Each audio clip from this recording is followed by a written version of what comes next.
24 ஆண்டுகள் 24 மணி நேர சேவையில் fast track taxi app download செய்து 50 ரூபாய் டிஸ்கவுண்ட் பெறுங்கள். அயர்லாந்து நாட்டினுடைய புதிய பிரதமராக 37 வயசான சைமன் ஹாரிஸ் பதவி ஏற்றிருக்காரு. தன்னுடைய சின்ன வயசுலேயே அரசியலுக்குள்ள நுழைஞ்சு அமைச்சராகி இப்போ அந்த அயர்லாந்து நாட்டுக்கே அவர் பிரதமராக மாறியிருக்காரு. ஸோ அவரை பற்றி தான் இப்போ இந்த வீடியோவில் பார்க்க போகிறோம். அயர்லாந்து நாட்டினுடைய பிரதமராக இதுக்கு முன்னாடி லியோ வரத்கர் தான் பதவியில் இருந்தார். கடந்த மாதம் திடீர்னு அவர் அந்த கட்சியிலிருந்து பதவி விலகினார். அதுக்கு பிறகு எந்த விதமான போட்டியுமே இல்லாமல் அந்த ஃபைன் கேர்ள் கட்சியினுடைய அடுத்த தலைவராக சைமன் ஹாரிஸை எல்லாருமே போட்டி இல்லாமல் தேர்ந்தெடுக்கிறாங்க. ஸோ அந்த நாட்டினுடைய நாடாளுமன்றத்தில் அடுத்த பிரதமரை நாம் தேர்ந்தெடுக்கணும் அப்படின்னு வாக்கெடுப்பு நடக்குது. அதில் சைமன் ஹாரிஸ் பிரதமராக ஆகணும் அப்படின்ட்டு அவருக்கு ஆதரவாக 88 வாக்குகளும் அவருக்கு எதிராக 69 வாக்குகளும் பதிவாகுது. ஸோ அந்த வாக்கெடுப்பில் சைமன் ஹாரிஸ் ஜெயிச்சிடுறாரு. ஸோ அதுக்கு பிறகு தான் அவர் பதவி ஏற்கிறாரு.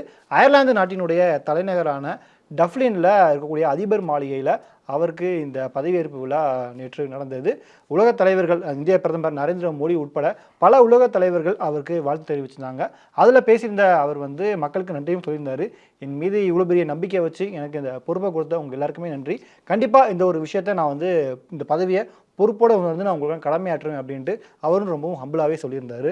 அயர்லாந்து நாட்டினுடைய பிரதமராக தேர்ந்தெடுக்கப்பட்டிருக்க இந்த சைமன் ஹாரிஸ் யார் அப்படின்னு பார்த்தீங்கன்னா, அந்த அயர்லாந்து நாட்டில் இருக்கக்கூடிய விக்லோ அப்படின்ற ஒரு பகுதியில் இருக்கக்கூடிய டாக்ஸி டிரைவருடைய மகன் தான் இந்த சைமன் ஹாரிஸ் அவர்கள். ஆக்சுவலாக இவருக்கு சின்ன வயசுலேருந்தே அரசியலில் கொஞ்சம் ஆர்வம் அதிகம். அப்போவே அரசியல் ஈடுபாடுகளை அவர் பண்ண ஆரம்பிக்கிறாரு.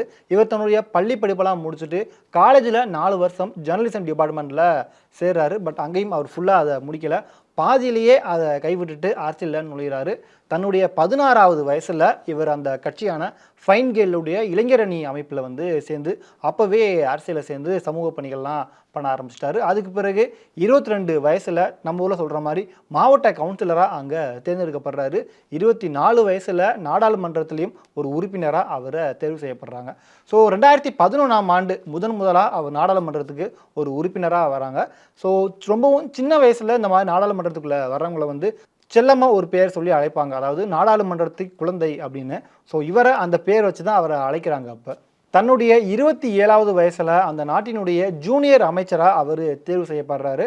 ஸோ தனக்கு கொடுத்த வேலையை எப்போவுமே எந்த விதமான குறையும் இல்லாமல் மக்கள் பணியை சரியாக பண்ணணும் அப்படின்ற ஒரு குறிக்கோளோடு இருக்கக்கூடியவர் அவர். ஸோ அந்த வேலையை அவர் திறம்பட செஞ்ச காரணத்தின் காரணமாக 2016ஆம் ஆண்டு அந்த நாட்டினுடைய சுகாதாரத்துறை அமைச்சராக இவர் தேர்வு செய்யப்படுறாரு. சுகாதாரத்துறை அமைச்சராக அவர் தேர்ந்தெடுக்கும் போது அவருக்கான வயசு 29 தான். ஸோ தனக்கு கொடுத்த அந்த சுகாதாரத்துறை பொறுப்பையும் ரொம்பவே கேர்ஃபுல்லாக கையாளுறாரு. குறிப்பாக அந்த நாட்டில் நிறைய மாற்றங்களையும் கொண்டுட்டு வராரு. 2020-21 இந்த காலகட்டங்களில் கோவிட் பரவல் உலகம் முழுக்க மிகப்பெரிய தாக்கத்தை ஏற்படுத்துச்சு. லாக்டவுன், உயிரிழப்பு அப்படின்ட்டு நிறைய மனச்சிக்கல்கள், உயிரிழப்புகள் ஏற்பட்டிருந்த காலகட்டம். அப்போவும் அந்த நாட்டில் ரொம்பவும் சிறப்பாக வீரியத்தோடு செயல்பட்டு அங்கே நோய் பரவலை கட்டுப்படுத்துனதில் மிக முக்கியமான பொறுப்பில் இவருடைய பங்களிப்பும் இருந்திருக்கு. 2020ஆம் ஆண்டுக்கு பிறகு அவருக்கு உயர்கல்வித்துறை அமைச்சராகவும் அங்கே அவருக்கு பதவி வழங்கப்படுது. கிட்டத்தட்ட அவருடைய இந்த விக்லோ பகுதியில் 20 வருஷமாக பிரதிநிதியாகவும் அங்கே அவர் இருக்கார். ஆக்சுவலாக இவருக்கு முன்னாடி அங்கே பதவியில் இருந்த, அதாவது அயர்லாந்து நாட்டினுடைய பிரதமராக இருந்த லியோ வரத்கருடைய பூர்வீகம் இந்தியா தான். ஸோ அவர் அந்த கட்சி பொறுப்பில் இருந்து விலகின பிறகு அங்கே போட்டியிடுறதுக்கோ அந்த பதவியை ஏற்றுக்கிறதுக்கோ யாருமே முன்வந்த ஒரே ஆள் யார் அப்படின்னு பார்த்தீங்கன்னா சைமன் ஹாரிஸ் மட்டும்தான். இந்த நிலையில் அவர் இப்போ பிரதமராக அங்கே தேர்ந்தெடுக்கப்பட்டிருக்காரு.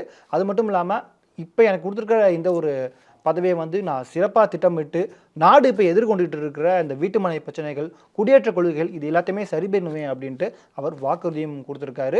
ஸோ ஒரு சாதாரண டாக்ஸி டிரைவருடைய மகனாக தன்னுடைய வாழ்க்கையை ஆரம்பித்து கொஞ்சம் கொஞ்சமாக முன்னேறி 16 வயசுலேயே அரசியலுக்குள்ளே ஒரு விஷயங்களையும் நல்லா கற்றுக்கிட்டு கொஞ்சம் கொஞ்சமாக முன்னேறி இப்போ அயர்லாந்து நாட்டினுடைய பிரதமராகவே அவர் மாறியிருக்காரு. அவருடைய இந்த வாழ்க்கை பயணம் பலருக்கும் மோட்டிவேஷனலாகவும் இன்ஸ்பிரேஷனலாகவும் அமைஞ்சிருக்கு. ஃபாஸ்ட் ட்ராக் 24 ஆண்டு அனுபவம், 24 நகரங்களில் 24 மணி நேரமும் உங்கள் சேவையில். உங்கள் ஆதரவிற்கு நன்றி.